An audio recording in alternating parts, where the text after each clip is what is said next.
Welcome to Tentative Title with Tim. This is a podcast about creativity, about process, about filmmaking, and about screenwriting. Welcome everybody back to the podcast. So today is Memorial Day, at least here in the United States. And I just wanted to say thank you to all the men and women who have given their lives in service to this nation, to allow me to be at home and do a podcast and to have the freedoms that I get to enjoy every single day. So that's all I can say is thank you. Also, something really big, or at least really big for me, is happening tomorrow.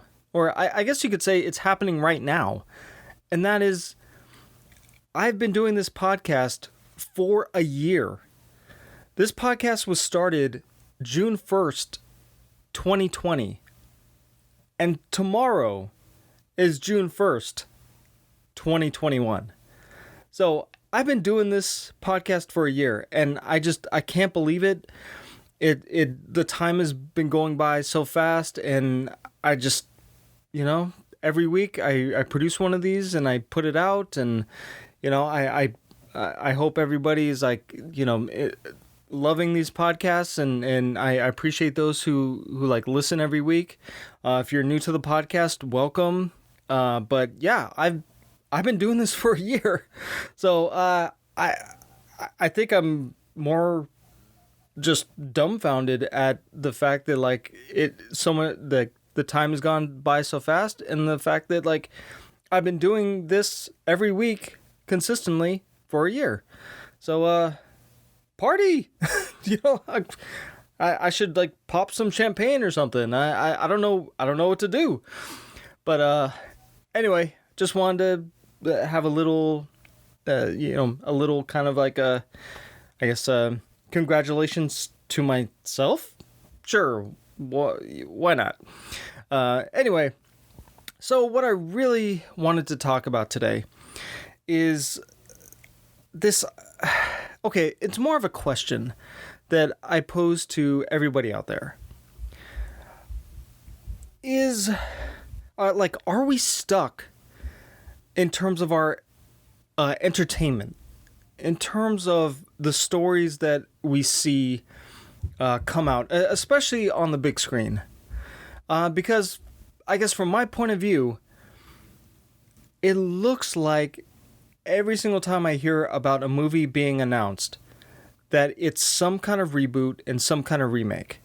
Now, this is kind of like an old argument. It's been around forever. There's always somebody who's like, all there are remakes and reboots. And it's like, well, yeah, those have always been around. But it just seemed like there was more of of the industry relying upon it now than ever before. And so I bring that up mostly because of the fact that this past week, Star Wars celebrated its 40th anniversary. 40 years ago, Star Wars was in theaters, and it became this cultural phenomenon.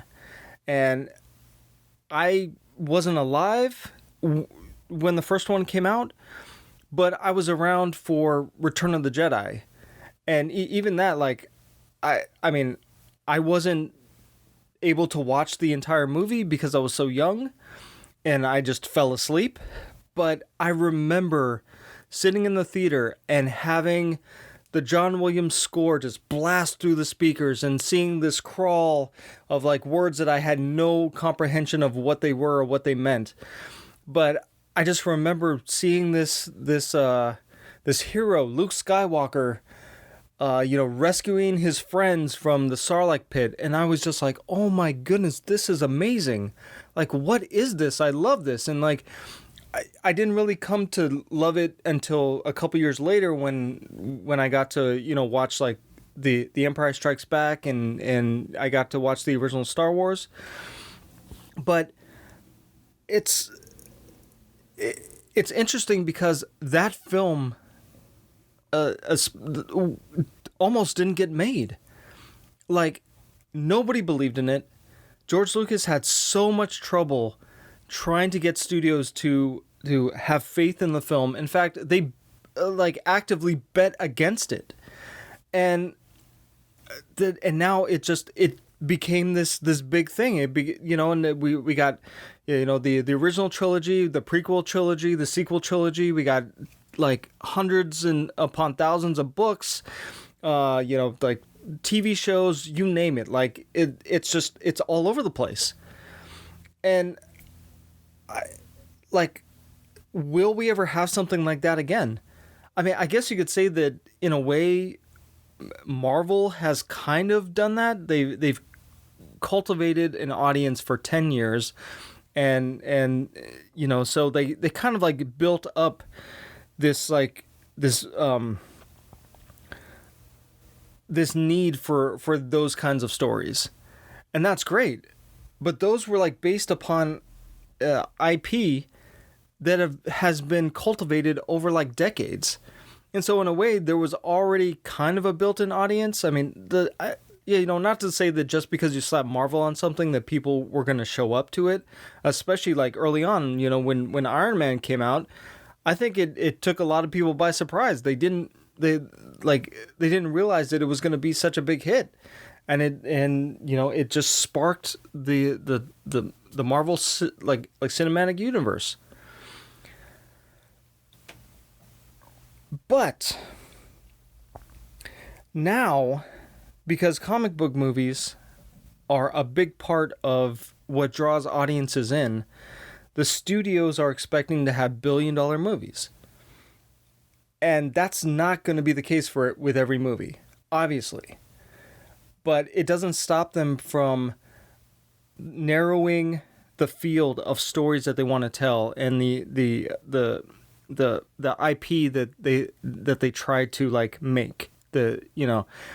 And that's why we're starting to see more of this like nostalgia wave, which has actually been around for, I think, 10 years, maybe 15 years. Like there was a time when I started to see TV shows and movies were really leaning into my generation and trying to incorporate things that like my generation would appreciate and would kind of like have characters that were of our age and loving the same things that we loved, just to kind of like tell stories for my age range. But so I'm kind of like circling back around to a central point, which is that because of that, we also have comic book movies that have come out that are origin stories, and then maybe there's like one or two adventures afterwards, and then for some reason it gets rebooted, and then you see that origin story again, and then it gets rebooted, and then you see that origin story again.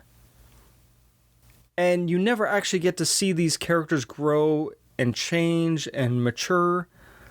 You always see, like, the beginning.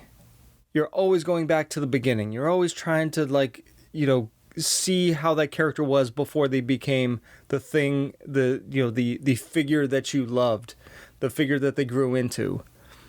Especially with, like, Spider-Man. That it's been blatantly just so many reboots.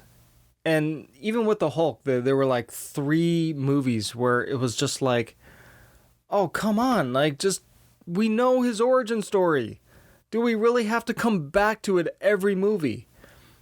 And it's like, with that kind of mindset where, people love the origin story of these characters, and so they constantly are going back to that well, thinking that it's going to bring people in. And sure, maybe it will. I mean, like, I don't know. But I'm seeing the same thing with, like, Batman. And it seems like they're always just going back to, like, hey, remember when this character, like, was a regular guy and then something happened to them and then now they're the superhero? And it's like, well, are we just going to keep going in the cycle of rebooting the same story every couple years for the rest of time, like for 40 years from now, because that is not taking creative chances. That is like relying on a brand that you think is going to bring people in. And I'm sure they will. Like, there are people who are diehard fans of all these characters. And so even if they don't want to, they're going to show up and put their money down to go see the next whatever, because they want, they want to see if it's going to be good. But it kind of like, you get exhausted as an audience member just seeing the fact that all these different reboots are just going back to the beginning instead of building on what is already there. And I'm not going to say that there hasn't been some benefits from doing that. There obviously have been some movies that have come out that were way better than the version that we got as kids. Like, case in point, recently, It, was remade into a movie. Originally, it was a miniseries, and it turned out to be like really good and really close to the book, and actually built on that story. But how often does that happen? Hardly ever. And I'm wondering if entertainment is stuck because of the fact that, I'm going to go back to the Star Wars example again, or that story. It was an original idea. Granted, it was built upon influences and references of different movies and of Joseph Campbell, like philosophy and all that kind of stuff. But it was a remix of all of these things into something that was something new that the audiences had not seen before. And that was exciting. And it seemed like we were on a good path, at least in Hollywood. There was like the original would come and would break records and would be this new thing, and people would get excited about it, and then there would be all these knockoffs that would come later. That's always going to happen, and I think a lot of people expect it, and we'll see it coming a mile away. But in terms of like actual original ideas, it's like, there's IP out there, there's novels and book series that are always being developed, and there are ideas coming from all kinds of other things that have existed before, but there hasn't really been like an original idea, or at least a lot of original ideas. There have been some diamonds in the rough. There have been some ones that have like been original ideas, and it's like that was refreshing, because it's like, yes, this is what Hollywood should be doing, right? They should be seeking out an original vision, because the audience will reward them for it. But they're also, it seems like they're really scared, because there's a lot of money that they need to make these films, because they want to make $1 billion off of every film. But that doesn't make sense either, because it's like, no, you're not going to make $1 billion off of every film. So having, a few small wins instead of the big win, like, I want to get back to that, like in Hollywood. And I want to see movies that are more about, like, that are interesting and not like that are more, I guess, how do I say it? More mature, or just about mature how do I say it? But I think a lot about like the 60s and 70s and the creativity that was coming out of that time. And even in the 80s, it got a bit weird in the 80s, and that was still really cool, because they were taking chances. They were taking these very bizarre ideas and they were turning them into movies. And that was exciting because every time a movie came out, like, you wanted to see it because you were like, oh my gosh, I saw the trailer for this thing. It looks bizarre. It looks weird. I really want to see it. But you don't get that like nowadays. You get the kind of like a very sterile kind of filmmaking. Like, nothing is that interesting. Nothing really has a unique voice behind it. It's just it's all just the same. And maybe that's why I haven't gone to the movies in a while, because it's like I appreciate seeing a movie in a movie theater, and I appreciate seeing new movies, but sometimes I'm like, I'll walk away from a new movie and I'm like, yeah, I don't, why? Like, there was something more interesting that came out, like, you know, back when I was a kid. I'll just go watch that. So I want to hear you guys' opinion on this, because of the fact that, like, maybe I'm paying too much attention about things that are being announced or how things are going in the industry. And you know, with my own creative journey, it's very tempting to want to do something safe. And I get that. I get that, like, when you're writing something, when you're making something, you want it to resemble a property that was successful, but that is not how, like, that's not going to benefit you in the long run. That's not going to be something that is going to make you stand out from the crowd, so to speak.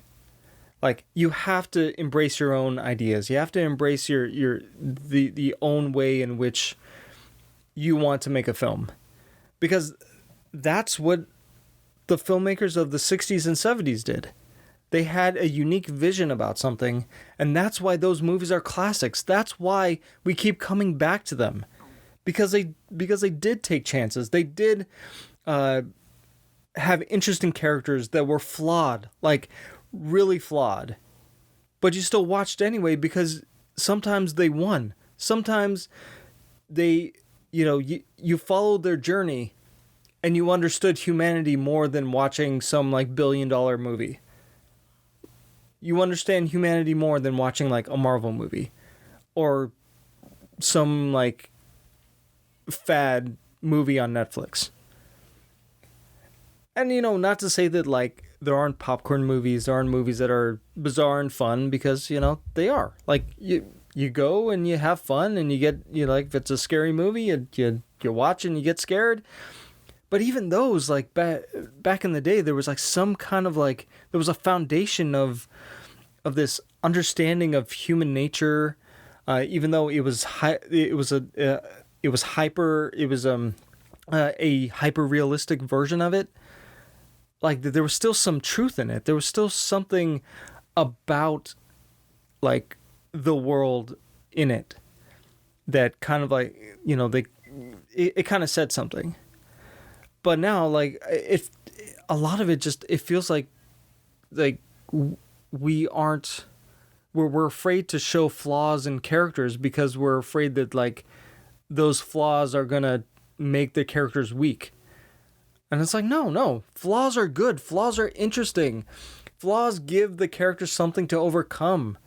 And, like, having villains and antagonists and things that we can throw at our characters that make their victory so much sweeter, because of the fact that, like, they were up against something that, as an audience member, we didn't know if they were going to make it out. You know, we didn't know if they were going to be the hero, if they were going to succeed. You know, those are fun movies. Those are interesting movies. Those are life-affirming movies. And especially if it's, like, a unique perspective, if it's, like, something that is very, very interesting, and allowing the filmmaker to do something unique and weird sometimes. You know, it's just like, but I don't know. It feels like we're stuck, guys. It feels like entertainment is stuck, in that we're kind of in this perpetual, like, I guess, commenting on the moment that we live in, and trying to, like, trying to push agenda and trying to do all these things that have nothing to do with creativity, but have everything to do with, I don't know, with preaching to people, just like, you audience member, you should be like this. And it's like, yeah, I already know that, but I'm not here to be taught about something. I mean, sure. I mean, I did learn some lessons from watching certain movies, that I did not say I didn't learn things watching films, but sometimes I'm like, I'm here for a really great adventure. I want to munch on some popcorn. I want to just see a hero be a hero. And I want to walk out into the world feeling like if I buckle down, if I, assert myself to accomplish my goals, maybe I can have an inspiring life too, just like this hero, just like this person who overcame their obstacles, just like this fictional character. It's like, what's the harm in that? What would I'm sure people would like flock to that kind of movie. But then it's like, if we're stuck in these origin stories, it's like, well, then we get to see the hero overcome something, sure, and that's great.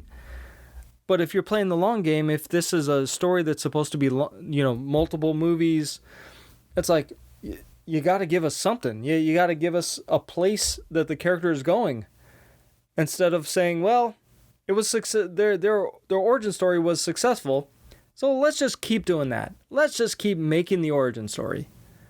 And that sucks too, because it's like, no, I want to see more adventures of these characters, and I can't because you keep going back to the beginning. You keep rehashing stuff because you think it's like nostalgia is going to be the thing that brings audiences into the theater. And it's not. I mean, yeah, it's nice to see like these little send-ups to, the original film or to like their previous film, but we don't need it. Give us something genuine. Give us something that is honest. Give us something that is like, an interesting story and interesting characters. That's all we want. It's not that complicated. But there's a lot of fear. There's a lot of fear that people are going to reject, especially if it's a franchise, and there's a lot of money on the line, and I get that. But I'm afraid that like we're just going to be stuck in that 40 years from now, we're not going to see any kind of like films that are going to stick around. There's not going to be those ones that we come back to. There's not going to be the cultural events. There's not going to be anything that my kids can point back to and say, man, the way Star Wars was, I got fill in the blank as my Star Wars, And maybe that's Marvel. To be fair, maybe it's Marvel. That could be the cultural event that everybody points back to, and maybe that's it. But when it comes to just outside of tentpole movies and outside of the franchises, I don't see a lot of like interesting films coming out. And maybe I haven't come across them. I know Netflix has a lot of films. I know Amazon has a lot of films. I know Hulu has a lot of films. There's just so much content. But I guess we're not going to get anything that special because it's going to be lost. It's going to be lost on a streaming site. It's not going to cultivate an audience, or at least a big audience, around a single film or a single series. It's just not. There's no way. The audience is too fragmented. There's no way that like there's going to be anything that's going to survive, that is going to have a huge following. And I could be wrong. I want to be wrong. I want my kids to have something that they can point back to and just be excited about, because it was so impactful in their lives that they come back to it over and over and over again. And I honestly, I don't want to, like, I want to share things with them, but I don't want it to be my thing. I don't want them to love my thing as much as I loved it. I mean, it would be great if they did, but that's not how it works. I want them to find their own thing that they love and that they bring with them into their, growing up and adulthood and have something that they can pass on to their kids and say, you know, Grandpa really loved this, but this was my thing. This was like his Star Wars. This was like his, you know, his franchises. So anyway, guys, thank you for listening. I hope I brought up some good points. And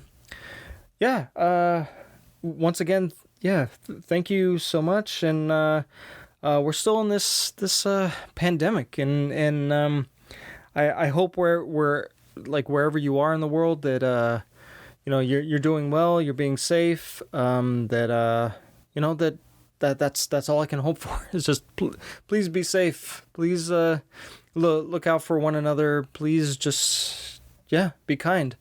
As always. So until the next one. And also, if you want to connect with me, I have a email for the podcast. It's tentative.title.with.tim.podcast@gmail.com. Also, I have a Twitter account for the podcast where I post episodes, and that is @title_Tim. And you can find also on the Facebook page, I have a page for the podcast, so you can connect with me there. Looking forward to hearing from all of you, and until then, I'll catch you on the next one.